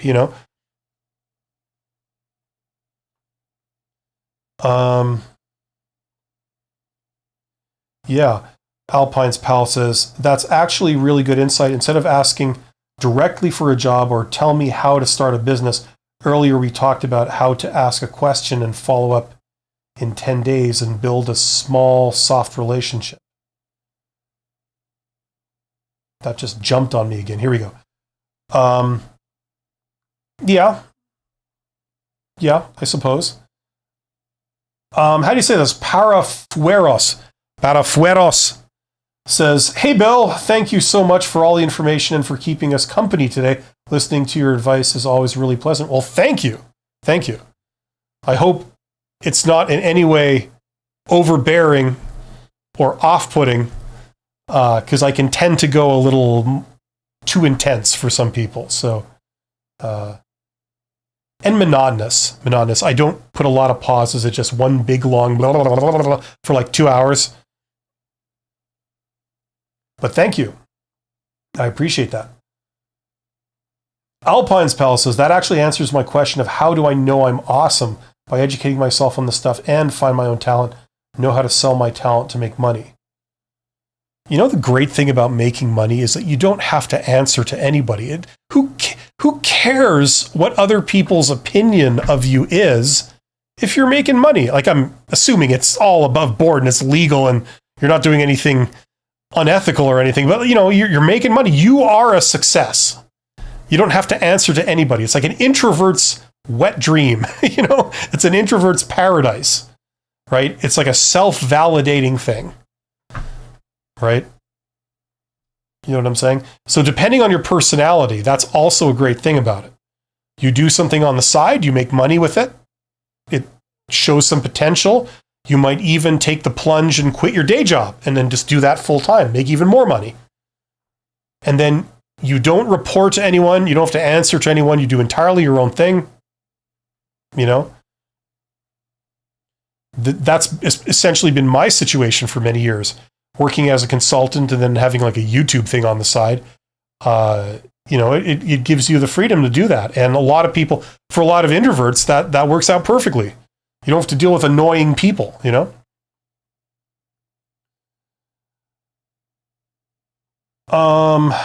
Talking to other people, boom. A lot of times we doubt ourselves, and others can be encouraging and remind us that they have lots to learn from you. Are you talking about me or are you talking about yourself? I'm a little confused. But yeah, if you're talking about yourself, then yes, definitely. Gerard says, for the backup examples, do you propose any techniques like STAR? Yes. If you're talking about a job interview, you're talking about like stories. Yes. STAR is one of the formats you could use for like behavioral based questions where you have to give a story from your past. Yeah. Situation, task, action, result. Alpine's Palace says the imposter game is where one person is the liar of the group, is supposed to figure out who is lying. If the imposter survives to the last two people, that means the imposter won, hence the game. Okay. But job interviews are not a video game. That's interesting. It's almost like a Turing test. Fish Ship Employee says, how to probe for things you don't want in a job without looking nitpicky. For example, do we have to travel? Do we do overtime? Toxic environment? Whatever. It's very simple, Fish Ship Employee. You don't do any of that crap until you get an offer in your hand. There'll be plenty of time to get all these questions answered after you get an offer in your hand. Doing it in the initial job interview or any job interview before they give you an offer is the wrong time to do it, okay? Because if you're going to create awkwardness asking like tough questions like, is this a toxic environment? Do you mistreat your employees? You know, like, I know those are silly examples, but like you get my meaning. The only thing that's going to result in is they're going to feel less warm fuzzies about you, and they're going to pick someone else that didn't create any awkwardness and offer the job to them rather than to you, right? Everything you do in a job interview is like a free sample of what you're going to be like as an employee.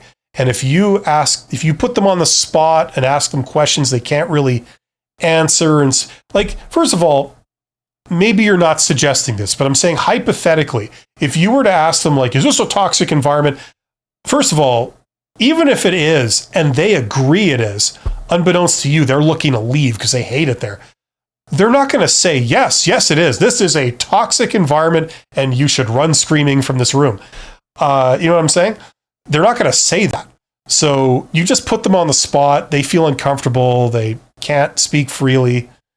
So all it results in you getting eliminated, and then you don't even get the answer you're looking for. So there'll be plenty of time after the fact to research that stuff and to ask them questions, without anything really at stake. You know what I'm saying? So get the job first, then look into this stuff, and you can always decide. You make an informed decision, a more informed decision on whether you take it or not. That would be a better situation to be in. That would be my take on that, for what it's worth. M&A-GH, okay, says, today, while talking to a recruiter in the first interview, oh, you have my deepest sympathy. He asked for my pay expectation. I asked back about their budget. He said, I cannot disclose this info because we want to pay as low as possible. Oh, he actually said that? That's an A+ recruiter. They got the best and brightest working there, I can tell you that. That's how much value they put in you. We want to pay you as little as possible. And I don't think it's inappropriate at all to say that to your face. Well, you say, oh, that's great. Thank you for your candor. I appreciate you telling me that, because I want to do as little as possible without getting fired, just so we're all on the same page here. So it works out, Where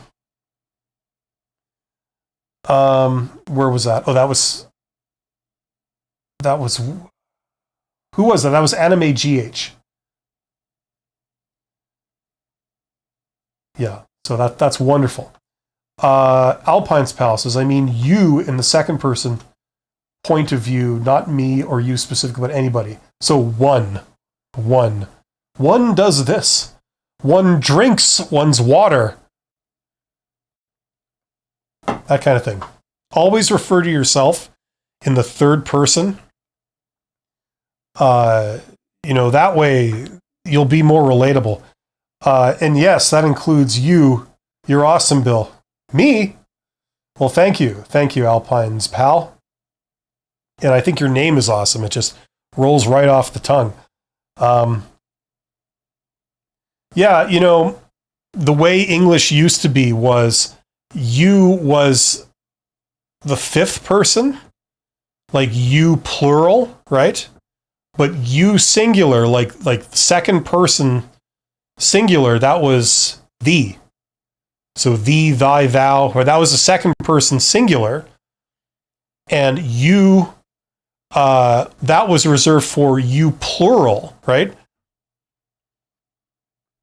So there's a little tidbit that you can take away, a rambling trip to nowhere. Anyway, if you're ever trying to read Shakespeare, that might help, because that's where they use the these and thys and that's second person singular, right? We've sort of dropped that from the language, which I think is kind of interesting. Petro says, I would like to know whether it's a worthwhile investment to learn another language in hopes of assisting my employer in communicating with foreign investors. I can't answer that for you. It depends on the details, and it depends on what your goals are. You could be exactly the same situation. One person would say it makes sense. Another person would say it doesn't make sense, right? Learning different languages is a sign of education. For example, if you're doing international business, English is a good second language because it's the language of business around the world, as well as other things.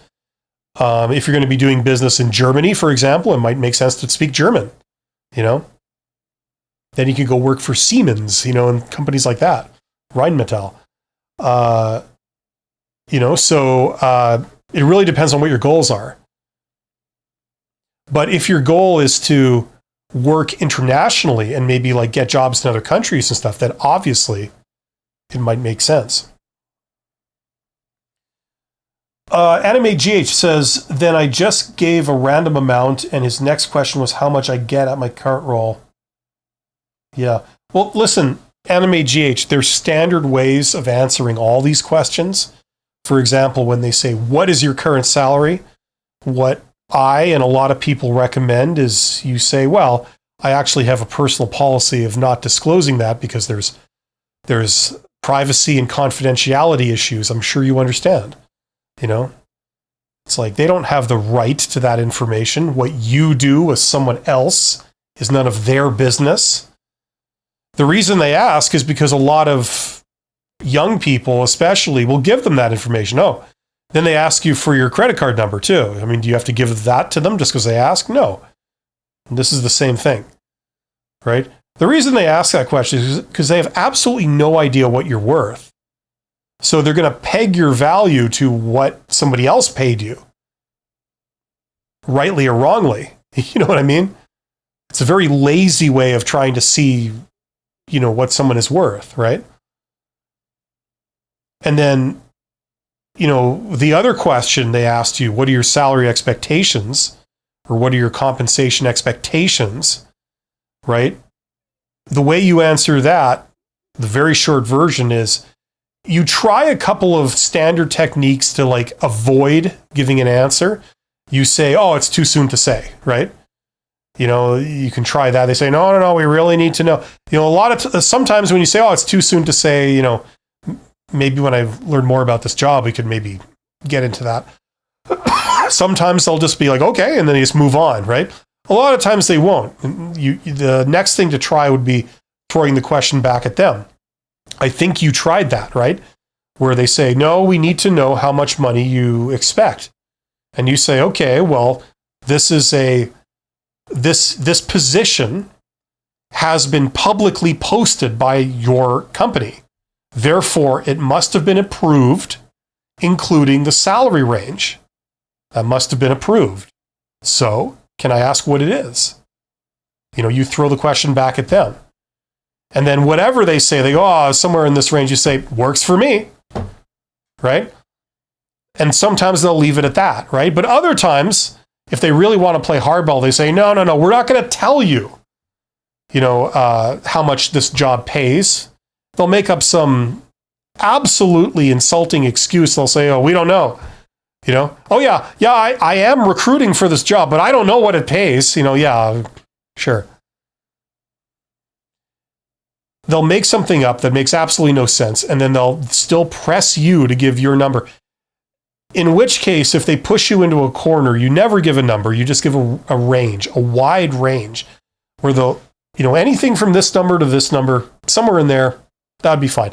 Those two numbers, they're not stupid, they're not ridiculous, but they're pushing it. You know what I mean? They're right on the edge of what might be reasonable. You know what I mean?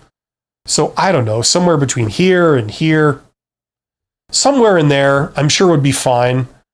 I really can't say with any greater precision than now. I'd just be pulling a number out of the air. You know, the thing is, it's such a stupid question because you don't know what the benefits are at this point. You don't know, is there travel involved? Is it remote work? Is it shift work? Do you have to work holidays? Is it mandatory overtime?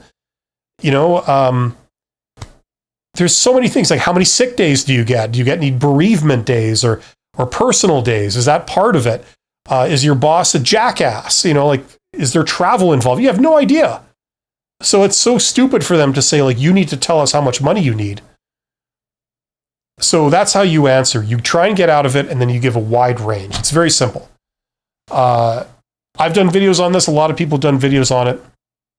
The moment you give a number, you lose. Because either your number is too high, and they eliminate you, or it's low, and they peg you to that number, so it almost becomes like, you know, nonsensical for you to take the job because they're paying you like peanuts. You know, if you give a wide range, it allows, they can't eliminate you because you asked for too much, but yet it allows you to negotiate for more later. You're not going back on anything you said. I never committed to a low number, you know? You know what I mean? So that's why you'd want to do that. Where are we here?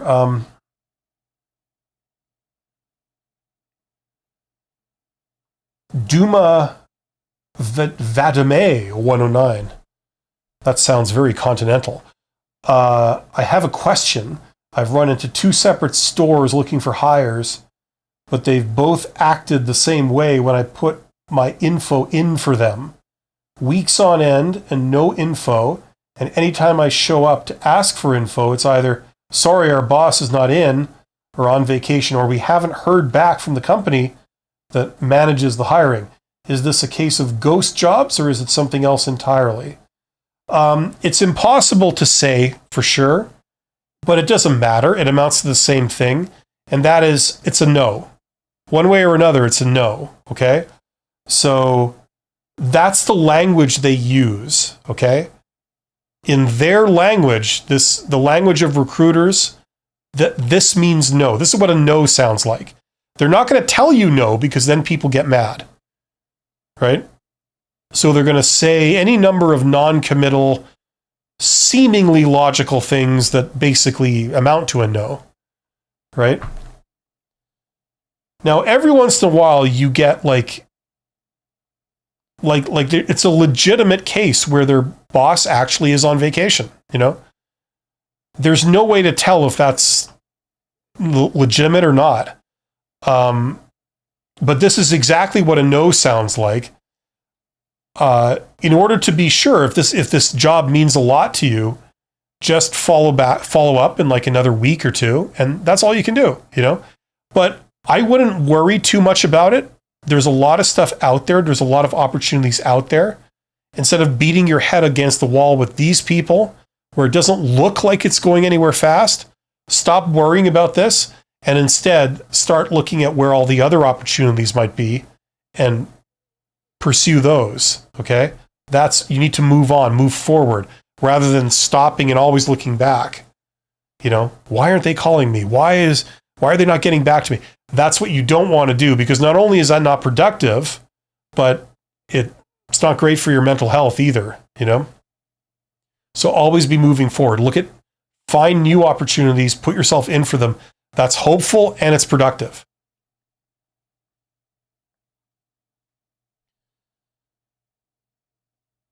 Scaramouche says, just wanted to add, I enjoy your sense of humor. Keep it up. Well, thank you.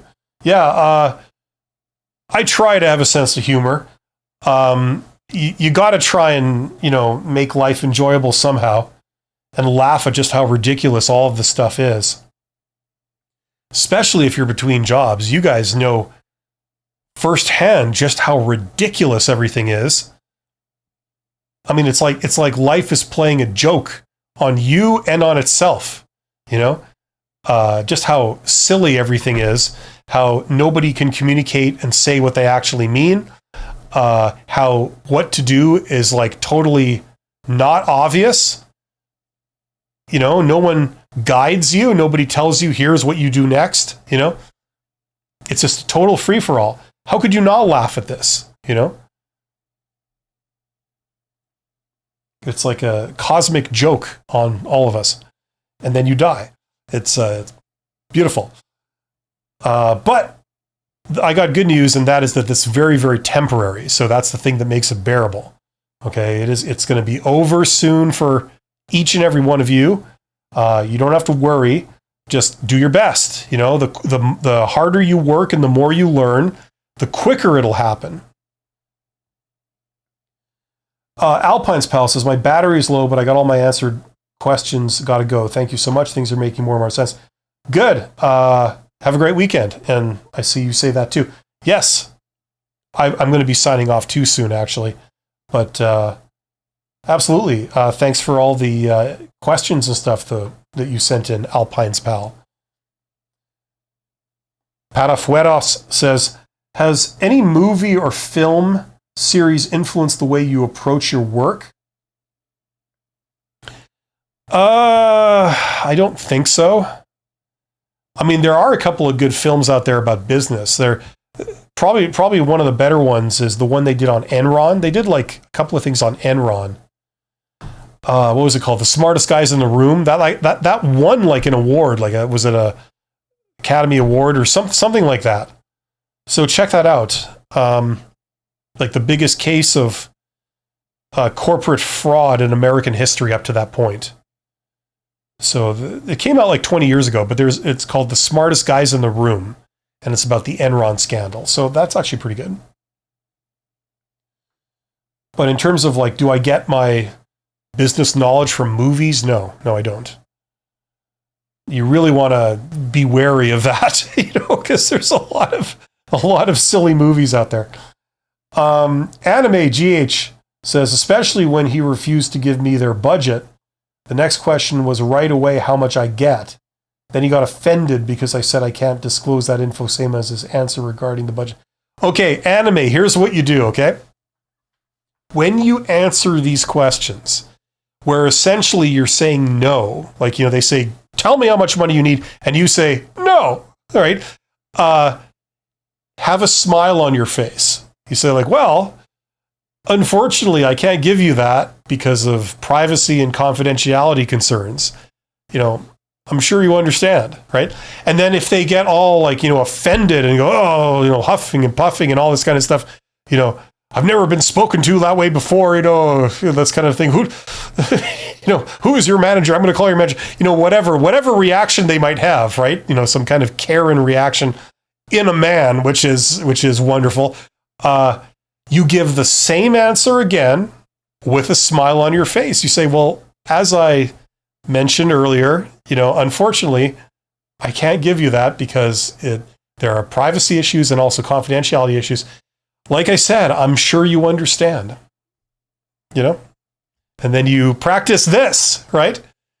And, their humming and hawing has no effect on you because you're not handing over confidential information just because they ask twice. You know what I'm saying? That works on young people, apparently, where they say like, we need you to, okay, now our process is you now need to tell us this. And you say, oh, I'm sorry, I don't disclose that. And they go, what? And you say, well, you're not playing ball. You see, in order for this to work, we have a process. In order for this process to work, the next step that we need now from you is we're going to need that number, right? And you say, yeah, I understand completely. And that makes a lot of sense. Unfortunately, you see, I can't give you that number. I have a personal policy of not disclosing that.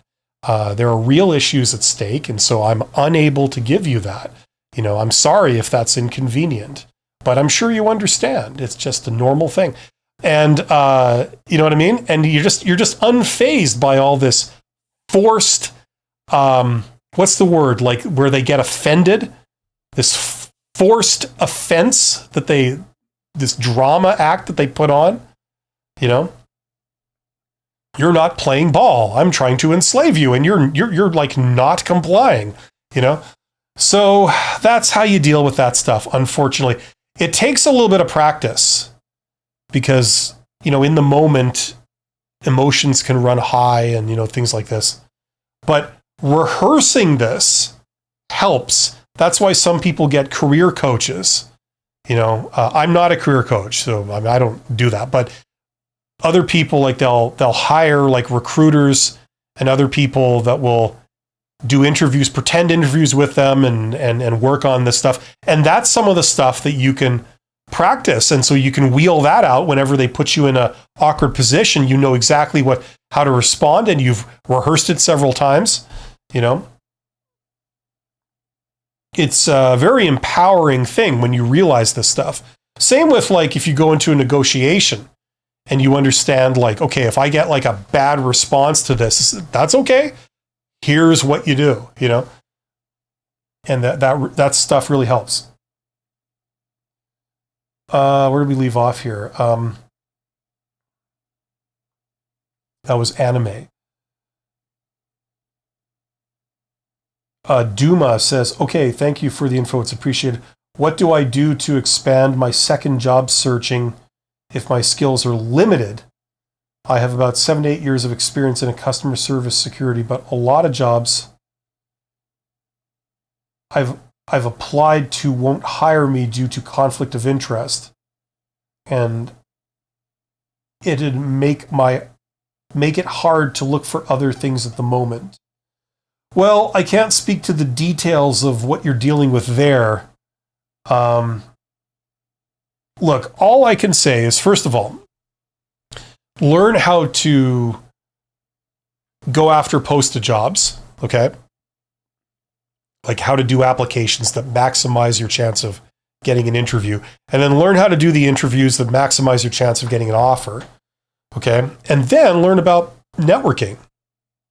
Learn about networking that you can do remotely, like using things like Google Maps and LinkedIn, and then learn about networking, like how to do informational interviews and how to talk to people, like just improve your conversational skills, this kind of stuff. Learn like personal charisma and things like this. A lot of job interviews, it's really just about how likable you are. It really is.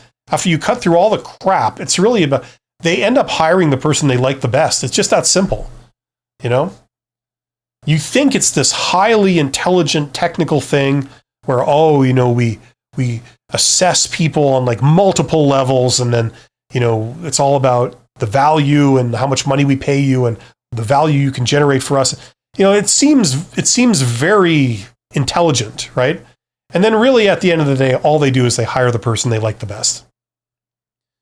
Just that simple. So knowing this, pursue it. Actually, let's do a very quick kind of experiment. I want to run that by ChatGPT. I'm just curious to see what ChatGPT says. I mean, I know what the reality is, but here we go. Okay, so something I have heard from a friend about job interviews and about recruitment and selection is that hiring managers in particular, and maybe even recruiters too, they end up essentially hiring the person they like the best. Is that true?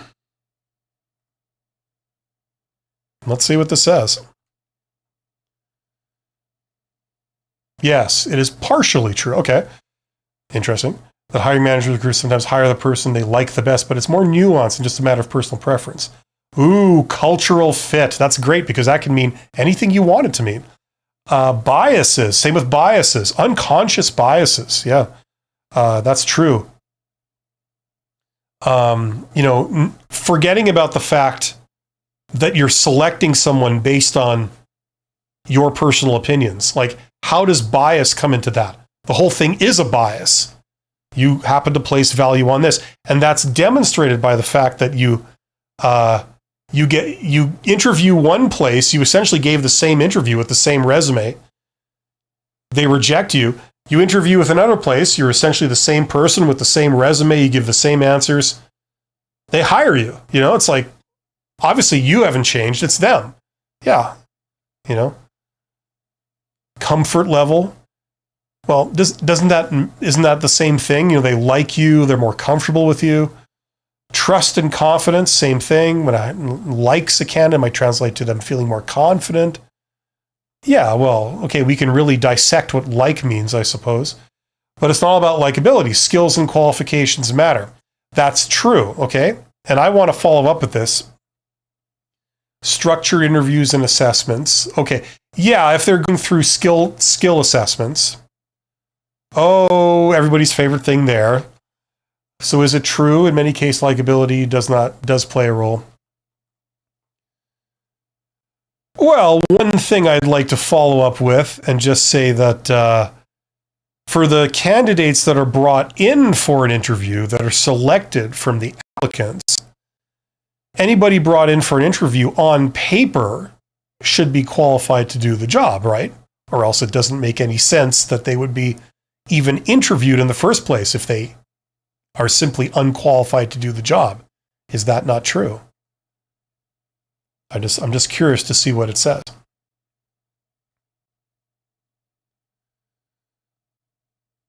You're absolutely right. Candidates, if you didn't know this, candidates brought in for an interview should generally be qualified for the job. Yeah. So the idea is that from that point on, it's about likability, right? Obviously skills and experience matter. Like education, skills, and experience matter, but they get you the interview. And then once you're at the interview, it then becomes about things like likability in a general sense. So anyway, you could read like the whole thing. You could ask ChatGPT a lot of these questions. It's not pinpoint accurate, but it's it does give half decent answers. I have to admit. So that's another resource for you guys to check out if you haven't already done so. I'm just going to adjust my camera for a second, and then we're coming up to the 2-hour mark here. So I'm going to sort of do a cutoff in 10 minutes, and that's where we're going to wind this down. It's gotten darker in my office, so I have to adjust the brightness. I'm using Streamlabs OBS, and they do not have a reliable thing that will automatically adjust the brightness. Can you believe that? Okay, where were we here? Let's see.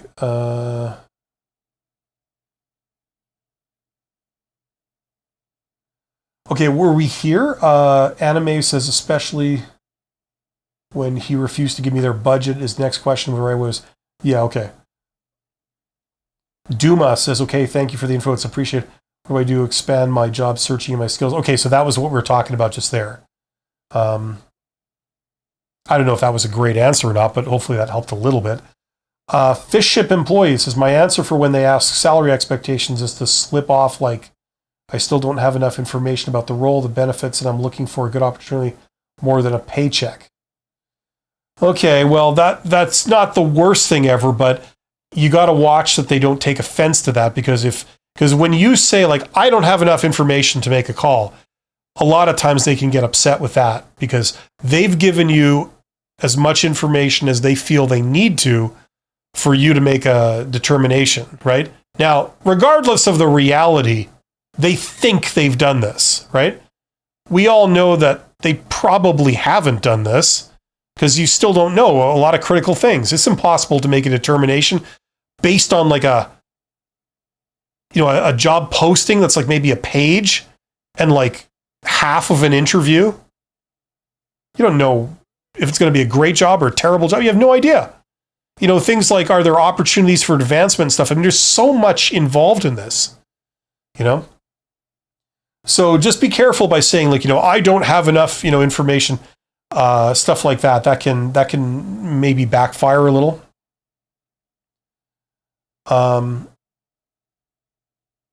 I've applied. It obviously depends how you express it. That's what you essentially say, but just how bluntly you say it does matter. Duma says, I've applied to won't hire me due to conflict of interest. Oh, yeah, we talked about that. Petro says, thank you so much for making yourself available on this platform. I'm grateful to learn from someone that clearly has a lot of experience on many levels. I love the company, but I tend to be naive. Well, I can tell you something, Petro, you won't be naive for much longer. Okay, because you don't sound naive and you're trying to learn. So you keep learning. You're not going to be naive. I don't think you're naive now. You're just innocent. You're just young, probably. I'm just guessing, like everybody starts somewhere. God knows I did, that's okay. You're actually a little bit ahead of the curve if you're young and you're like learning about some of this stuff we were talking about today. So that's good. Get on ChatGPT, learn about networking, learn how to reach out to people, try some stuff. If you need help and you want to get that help from me, I have this course where I put all of my learning in one place, especially for like the hidden job market stuff. It's like all in here, step by step, principle by principle, and that's probably the biggest source of value for that course, by the way. So check that out. For those that want to improve their communication skills, check that out. We were talking earlier today about climbing the ladder and that kind of stuff. This is kind of going to help. That's for people that have that challenge and they want to learn that stuff. It'll give you a lot of shortcuts. And to a lesser degree, for people here, if you want to learn business, check out that course. You can learn anything you would learn in a brick and mortar MBA. Okay, it's more of a program than a course, but it's self-study. You get the books, you read them yourself. I guide you through it, but I didn't write the books. These are like the greatest hits of like business books that are used in universities, in MBA programs all over the world, including the Ivy League schools in the States. So you're learning the same material that they're studying, So if you want to do that, that can really help you. Business is the scientific study of making money. That's what it is. So as you can imagine, that's useful to know for several different reasons. So check it out. This is a great way to make that knowledge available to everybody for, very cheap. Best bang for the buck around. So check that out if you're interested in that. We're just going to finish off the last couple of questions here. Petro says, not everyone is open to address real life situations in a professional environment head on while also focusing on the positive side too. Yeah, well, the other thing that I don't see a lot of people talking about is, you see, who talks about careers and recruitment and selection? Recruiters, right? A lot of recruiters talk about this. And that's fine. There's some great recruiters out there. There are a lot of bad recruiters in the world, but there are some great ones out there too. And some of those good people are talking all about it, which is great. But the problem is that, if you're talking about how to get ahead and how to get jobs and stuff like that, most people don't go through recruiters, as we've shown by asking ChatGPT.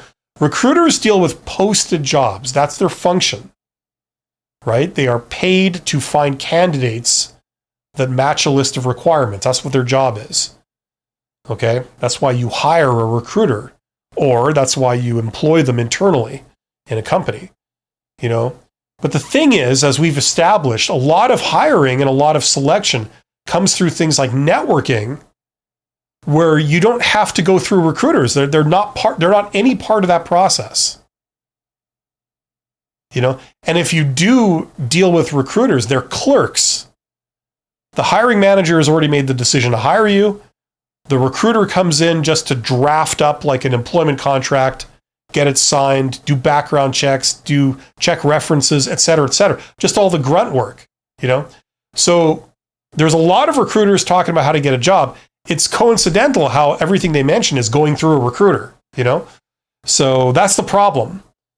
They can certainly speak to how to get a job going through a recruiter, but when it comes to how 80% of people get hired, which is not going through a recruiter,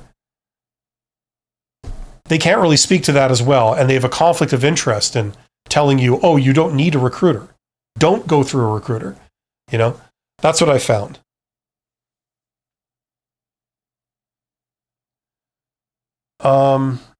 And thank you, Petro. That's very, very nice to hear. And thank you for your words. Anime GH is, by the time you realize that it's all about knowing what to say and when to say it. Yeah. But listen, especially for you introverts out there, I'm an introvert. I'm a technically minded introvert. I took engineering, and this stuff did not come naturally to me, but it's really not rocket science. You can make it work for you. It's a journey, and you can kick ass. We all know that a lot of introverts are really bright people. So you're starting with that advantage. You might not have an affinity for dealing with people. You might not understand people, but it's really not that hard to know what you need to know to make it work for you. Thank you to Fish Ship Employee. Thank you to Petro. Thank you to Duma. Thank you to Parafueros and everybody who participated today. Scaramouche, you guys are awesome. Have yourselves a great weekend. I will be back on Monday with another one of these. So if you have more questions, come back and we'll get into it. Until then, take care of yourselves and do something fun this weekend. If you're between jobs, this stuff can get very stressful and it can really take its toll on your mental health. Force yourself to do something fun, even though you don't feel like it. Just force yourself to think about other things for a little while so that Monday morning you can hit the deck running and, you're investing in your longevity to be able to do job search and stuff like that. Okay, so get some downtime and I'll see you guys next week. Take care.